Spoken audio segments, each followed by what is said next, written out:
and welcome back to the Drink Less, Live Better podcast. I'm Sarah Williamson, and you can find out more about me on my website. Follow me on Instagram or read my book for all insights and wisdom Drink Less, Live Better related. I have coaching spots available at the moment. Send me an email, sarah@drinklesslivebetter.com, and ask for my calendar link. Book a slot and we can have a coffee and chat. I'll tell you about how coaching with me might look, and you can tell me anything you want to offload at this moment. Let's get on with the show. When did getting drunk become a joke? I want to talk about something that really bothers me. How getting drunk is considered funny, hilarious, like it's normal, expected, and even a punchline in our culture. You scroll through social media and what do you see? Memes about wine o'clock, videos of people falling over after one too many, jokes about just the one, or I'm not drunk, I'm just social.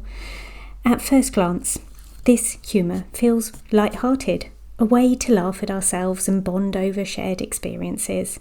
But underneath all the laughter, there's a deeper, more worrying story we don't often talk about. Society has a long history of making drunkenness a joke. Movies, TV shows, comedy sketches, they often portray drinking to excess as funny. When we think about the iconic scenes, the awkward party guest, the drunken dance moves, the dramatic, hilarious misunderstanding, it's so ingrained. When binge drinking became the subject of a joke, it also became normalised. And when something is considered normal, we stop asking important questions like, why do we feel the need to drink that much? Or what are we really trying to escape from or numb away from? Or who is this humour protecting or hiding from the truth? For many women in their 40s, 50s and 60s, the core of my audience, this normalisation can be especially harmful. Alcohol is often used to mask stress, anxiety or emotional discomfort after a long day balancing careers, family and all the other pressures life throws at us. The jokes around binge drinking can make it harder to admit when it's actually a problem or when it's no longer fun. It can make us feel isolated or ashamed for feeling stuck.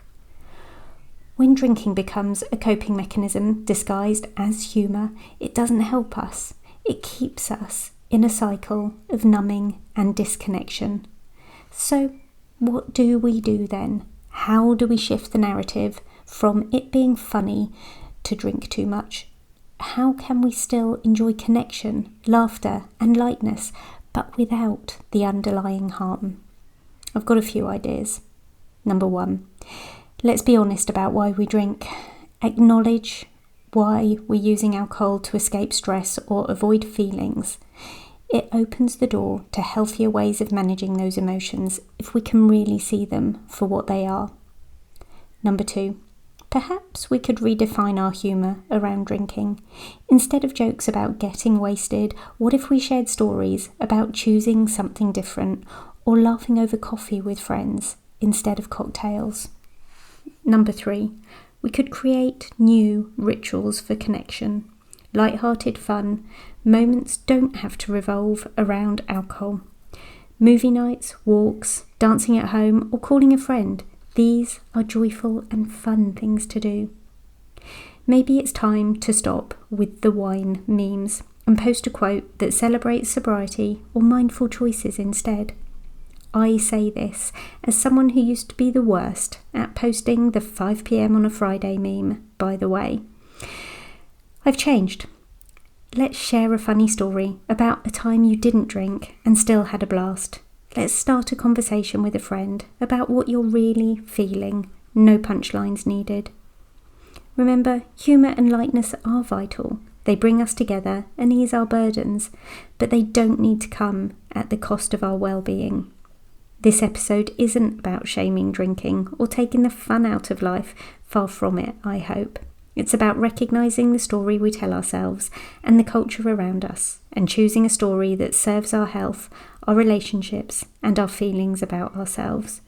Because when we stop laughing at ourselves through alcohol, we make room to laugh with ourselves properly. Thank you for listening in today. Check out the show notes for resources and ways to work with me one-to-one. And P.S.